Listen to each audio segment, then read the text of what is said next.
नमस्कार, जय हिंद दोस्तों, कैसे हैं आप सब?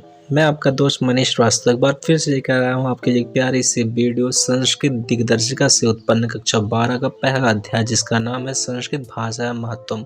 तो चलिए बिना देरी किए हुए शुरू करते हैं इस पाठ को और एक-एक मीनिंग के अकॉर्डिंग हम इस अर्थ को देखेंगे।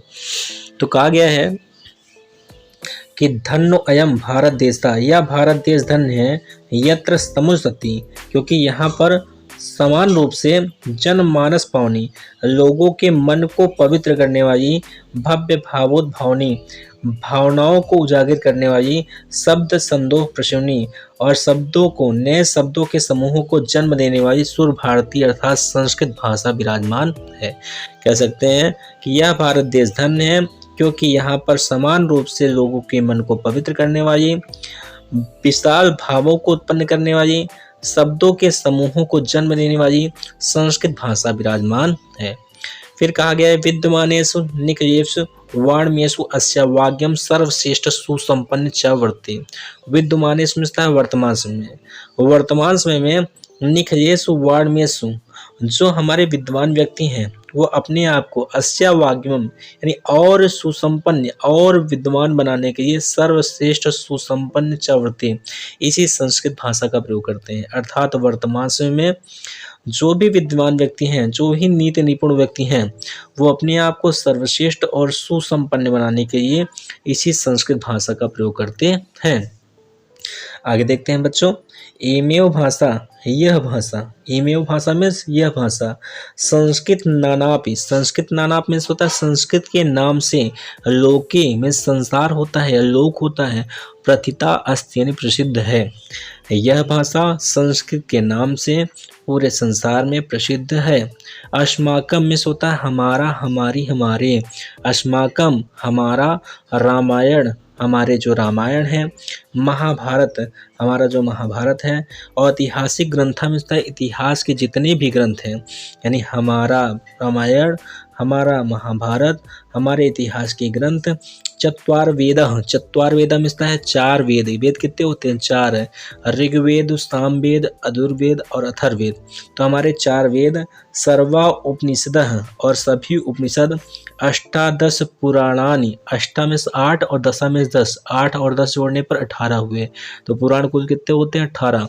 तो हमारे 18 पुराण, अन्यानि च, अन्यान में अनेक, च माने और महाकाव्य और जितने भी हमारे महाकाव्य हैं, नट्यादीन, नट्यादीनी मीन्स क्या होता है? नाटक, और हमारे जितने भी महाकाव्य और जितने भी नाटक हैं, अस्मामेव भाषायाम लिखतानि सन्ति, इसी भाषा में लिखे गए हैं। पूरा फिर से देखिए एक बार फिर से, अस्माकम रामायण हमारे रामायण, हमारे महाभारत, इतिहास के ग्रंथ, चार वेद, सभी उपनिषद, 18 पुराण और अनेक महाकाव्य और नाटक इसी भाषा में लिखे गए हैं। यहाँ तक क्लियर, यहाँ तक कोई दिक्कत की बात नहीं है। आगे देखते हैं, इमेव भाषा यानी यह भाषा, सर्वा साम्याम भाषाणाम जननी मन्नते भाषा तत्व विधि। भाषा तत्व विधि में क्या होता है? भाषा तत्व के जानकार या भाषा तत्व के विद्वान, यह हमारी जो भाषा है इस भाषा को सर्वा सामा आर्यम, आर्य में श्रेष्ठ, सभी भाषाओं में श्रेष्ठ मानते हैं, और जननी में है माता, मन्नति में मानना। तो पूरा क्या होगा? भाषा तत्व के विद्वान इस हमारी संस्कृत भाषा को सबसे श्रेष्ठ, सबसे आर्य भाषा मानते हैं और माता के रूप में भी स्वीकार करते हैं। भाषा तत्व के जानकार, भाषा तत्व के विद्वान हमारी संस्कृत भाषा को सभी भाषाओं में श्रेष्ठ और माता के रूप में मानते हैं। आगे कहा गया है, संस्कृतस्य गौरमेव, संस्कृत भाषा का गौरव, बहुविध ज्ञानाप्यकम व्यापकत्वम च न कस्यापि दृष्ट विषय।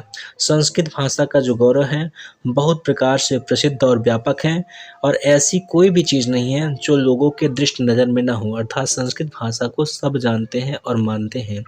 संस्कृतस्य गौरमेव दृष्ट पथ मानिए, संस्कृत के भाषा के गौरव को अपनी नज़र में रखते हुए सम्यक गुरु आचार्य प्रवणा दंडिना, एक गुरु जी थे आचार्य जिनका नाम था दंडी महाराज ने कहा था, क्या कहा था कि संस्कृतम नाम दैवी वाण व्याख्याता महर्षि, संस्कृत भाषा देववाणी है और देवतागण इसे अपनी बोलचाल की भाषा में प्रयोग करते हैं।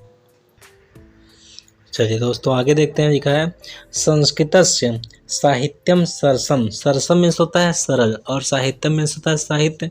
संस्कृत का जो साहित्य है वो सरल है और व्याकरणस्य सुनिश्चितम, और इसका व्याकरण सुनिश्चित है। यानी इसका जो साहित्य है वो सरल है और व्याकरण क्या है, सुनिश्चित है।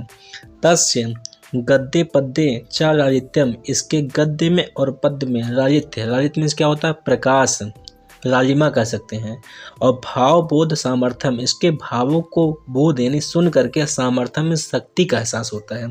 इसके भावों को जानकर शक्ति का एहसास होता है, यानी भाव में सामर्थ्यता है, शक्ति है। और अद्वितीय श्रुति मार्गवंते वर्ते, और सुनने में बहुत ही सुंदर लगता है। फिर से देखिए, संस्कृत साहित्य बहुत सरल है और व्याकरण सुनिश्चित है। इसके गद्य और पद्य में प्रकाश है और इसके भावों में शक्तियाँ मौजूद हैं, सामर्थ्य में शक्ति मौजूद है और सुनने में बहुत ही अच्छा लगता है।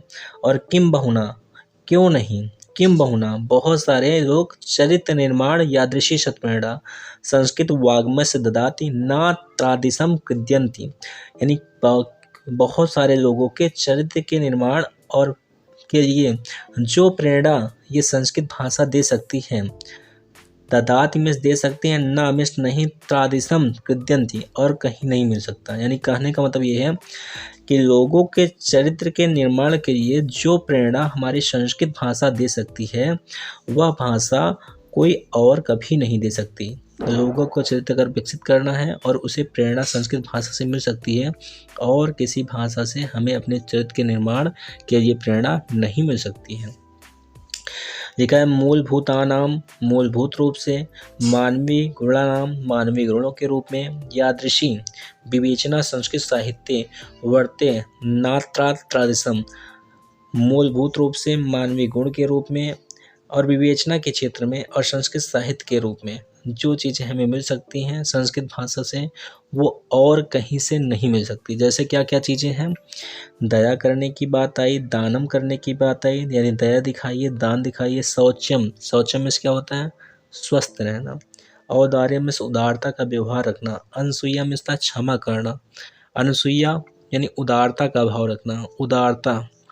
दया, दानम, शौच्यम, औदार्यम, अनसूया, क्षमा, अनेके चानेके अस्य साहित्यस्य अनुशीलनेन संचायते। दया करना, दान करना, स्वस्थ रहना, उदारता का व्यवहार करना, अनसूया चोरी ना करना, क्षमा करना, अनेक ऐसे जितने भी गुण हैं वो हमारे संस्कृत साहित्य में विद्वान हैं, संस्कृत साहित्य में पढ़े हुए हैं। आगे कहा गया है संस्कृत साहित्य आदि कवि, संस्कृत साहित्य के आदि कवि वाल्मीकि जी, महर्षि व्यास जी, कवियों के कुल गुरु कालिदास जी, कवियों में सर्वश्रेष्ठ कवि के कुल गुरु कालिदास जी, अन्य च और अनेक, भास जी, भारवी जी, भवभूत्यो जी, महाकाव्य, अपने महान काव्यों को स्व की अपने खुद के द्वारा ग्रंथों को लिखे हैं अध्यापि, जो आज भी पाठका नाम हदि विराजन्ते, पाठकों के हृदय में विराजमान है। संस्कृत साहित्य के आदि कवि वाल्मीकि जी, महर्षि व्यास जी, कवियों के कुल गुरु कालिदास जी और भासी और भारवी जी, भवभूत्यो जी अपने महान ग्रंथों को लिखे हैं, जो कि आज भी जो पाठक पढ़ते हैं ना, उन पाठकों के हृदय में ये काव्य क्या है, विराजमान है।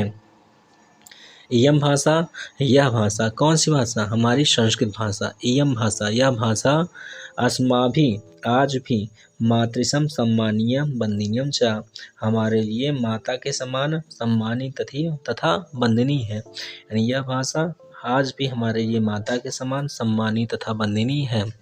यह तो भारत मातु, यह भाषा भारत माता के स्वतंत्रम यानी स्वतंत्रता के समय, गौरवम, गौरव के समय, अखंडत्वम और अखंडता के समय, संस्कृत मेकत्वम, संस्कृत के रूप में लोगों को एक करने के रूप में, संस्कृतनेव सुरक्षितम शक्यन्ते, संस्कृत ही सुरक्षित रखी है।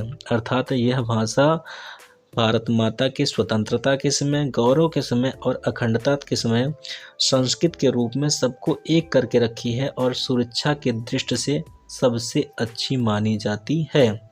इयम संस्कृत भाषा, यह हमारी संस्कृत भाषा, सर्वासु भाषासु, सभी भाषाओं में, प्राचीनतम प्राचीन है और श्रेष्ठ चास्ती यानी है। यह भाषा संस्कृत भाषा सभी भाषाओं में प्राचीन तथा श्रेष्ठ है।